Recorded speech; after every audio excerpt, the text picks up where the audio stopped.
நிச்சயமாக தமிழ்நாட்டுடைய லோயர் ஸ்டேட்ஸ்ல, அதாவது தமிழ்நாடு, கேரளா, பாண்டிச்சேரி, இவங்கெல்லாம் இந்த நம்ம நாட்டினுடைய பார்ட்னராக நிச்சயமாக அதுக்கு உறுதியான அனுமதி இல்லாமல் அந்த அனுமதி கொடுக்கப்பட மாட்டாது என்று காவிரி நதிநீர் மேலாணையம் ஏற்கனவே சொல்லியிருக்கிறார்.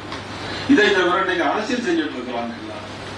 ஆனா அதை விட பெரிய அரசியல் செய்யறது யாருன்னா தமிழக முதலமைச்சர் திரு ஜோசப் விஜய் அவர்கள். நிச்சயமாக கண்டிக்கப்பட வேண்டியது தமிழக முதலமைச்சர் ஜோசப் விஜய் அவர்கள். ஆனா நதிநீர் பிரச்சனை பத்தி கேரளா, ஆந்திரா, கர்நாடகா முதலமைச்சர் ஏற்கனவே பேசி முடிச்சுட்டாங்க. நம்ம முதலமைச்சர் இன்னும் தூங்கிக்கிட்டே இருக்காங்க. ஆனா இப்பதான் 3ஆம் தேதி போகிறதா சொல்லியிருக்காங்க.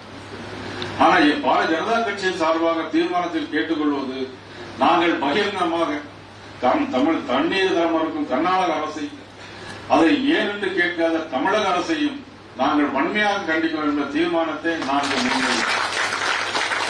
3ஆம் தேதி முதலமைச்சர் போறதாக சொல்லியிருக்காரு. ஆனா போகும்போது அவர் தனியா போகக்கூடாது. இன்னைக்கு எல்லா அங்கீகரிக்கப்பட்ட எல்லா கட்சிகளையும் அழைத்துக் கொண்டு போனால்தான் அவர் என்ன பேசுகிறார் என்பது எங்களுக்கு தெரியும். இல்லையென்றால் இன்றைக்கு காங்கிரஸ் அவருடைய அமைச்சரவை கூட்டணியாக இருக்கிறது. கர்நாடகத்தில் இன்னைக்கு காங்கிரஸ் முதலமைச்சராக இன்னைக்கு சிவகுமார் இருக்கிறார்.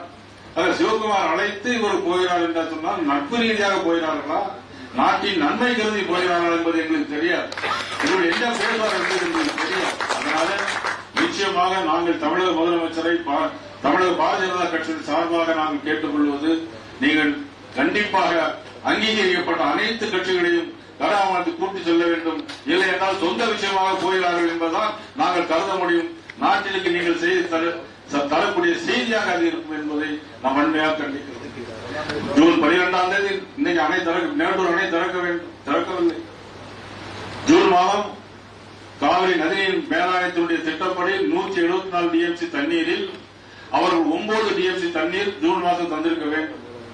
இந்த மாதம் 21 டிஎம்சி தண்ணீர் தந்திருக்க வேண்டும். மொத்தம் 3 டிஎம்சி தண்ணீர் தான் இதுவரையில் வந்திருக்கிறது. காவிரி பகுதியில் இன்னைக்கு எல்லா நிலம் காய்ந்து கருகி போயிருக்கிறது.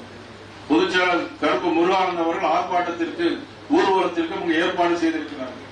1ஆம் தேதி தஞ்சாவூர் நடைபெறுகிற அந்த ஆர்ப்பாட்டத்தில் அனைவரும் திரளாக கலந்து கொள்ள வேண்டும், அனைத்து கட்சியை சேர்ந்தவர்கள் திரளாக கலந்து கொள்ள வேண்டும் என்று இந்த கூட்டத்தின் வாயிலாக நான் கேட்டுக்கொண்டு, மீண்டும் ஒருமுறை தமிழக அரசையும் கர்நாடக அரசையும் நாங்கள் வன்மையாக கண்டிக்கிறோம் என்ற மேகதாது தீர்மானத்தை முன்மொழிகிறேன்.